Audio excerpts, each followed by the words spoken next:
যদি কিছুক্ষণের সুখ চাও তাহলে গান শুনে নাও, যদি একদিনকার সুখ চাও তাহলে পিকনিকে চলে যাও, যদি 2 মাসের সুখ চাও তাহলে বিয়ে করে নাও, যদি অনেক দিনকার সুখ চাও তাহলে টাকা উপার্জন করে নাও, যদি সারা জীবনের সুখ চাও তাহলে নিজের কামকে ভালোবাসো, সেই কাম ছোট হোক বা বড় হোক।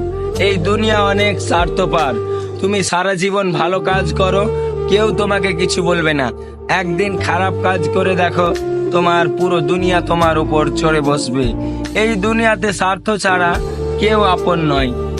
নিজের স্বার্থতে তোমার সঙ্গে আসবে, তোমার সাথে থাকবে, তোমার পাশে থাকবে, আবার স্বার্থ পুরিয়ে গেলে সবাই নিজের চলে যাবে। তো যাই হোক ভাই, নিজের ক্যারিয়ার সেট করো, নিজের কামকে ভালোবাসো, জীবনে অনেক সুখ পাবা। দেখা হবে নতুন ভিডিওতে। আল্লাহ হাফিজ, সবাই ভালো থাকো, সুস্থ।